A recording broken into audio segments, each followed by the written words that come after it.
Good morning. It has been just over 2 weeks since 2 offenders allegedly launched a terrorist attack against Jewish Australians at Bondi Beach.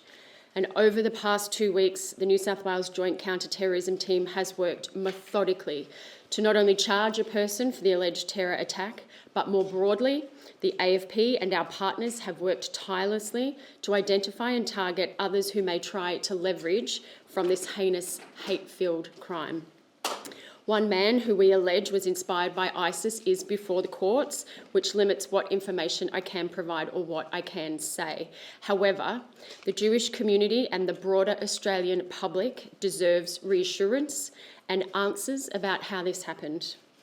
Given impending court processes and other security matters, I can't provide all the details that we have, but I want to provide some information that goes to broader questions and concerns. I want to underscore that the update I give today is our initial assessment. It's a point in time. The AFP and our partners still have significant investigative work to undertake, and it is possible that new information or evidence may be forthcoming as part of that. There has been much speculation about the 2 alleged offenders and their travel to the Philippines. I can confirm the 2 individuals who we allege are responsible for the terror attack at Bondi Beach on 14 December this year spent almost a month in the Philippines. Travel records show they left Sydney for Manila on 1 November 2025 and on the same day travelled to Davao City. They arrived back in Sydney from the Philippines on 29 November 2025. The initial assessment from the Philippine National Police is that the individuals rarely left their hotel, and there is no evidence to suggest they received training or underwent logistical preparation for their alleged attack.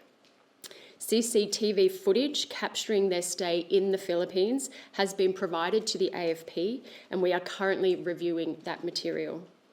What this points to, and I will again advise this is a point-in-time assessment, is that these individuals are alleged to have acted alone.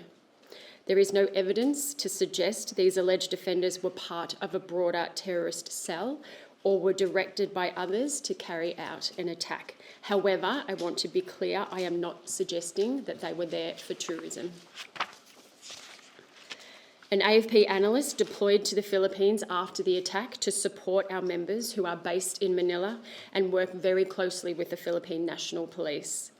I want to thank the Philippine National Police for their cooperation in assisting with our investigation. Without their swift response, much of the CCTV footage that is now under review by our investigators would not have been available. We have been working with the Philippine National Police to counter terrorism in our region for decades, and their assistance during the past fortnight has been absolutely crucial. Countering extremism and radicalisation is critical to helping keep Australia and our region safe. Since I became Commissioner, most of my public comments have centred on how the AFP is targeting radicalisation and extremism.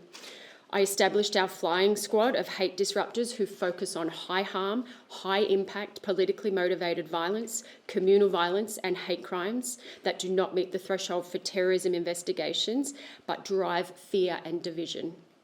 And again, I take the opportunity to reiterate that the AFP has had ongoing investigations for some time into those who corrupt Islam in their radical recruitment drive for hatred and fear.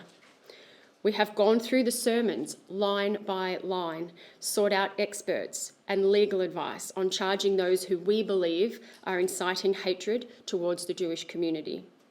The AFP welcomes the federal government's plans to strengthen hate speech laws. I remain concerned about vulnerable adults and youth who are susceptible or open to manipulation by religious and other extremists who encourage violence or desensitise violence. Radicalisation and extremism can provide a pipeline of recruits to terror groups who are willing to use violence to advance their cause. The AFP will be visible and vocal on those we charge, and importantly, the work of the National Security Investigations teams to disrupt early and to deter and prevent violence.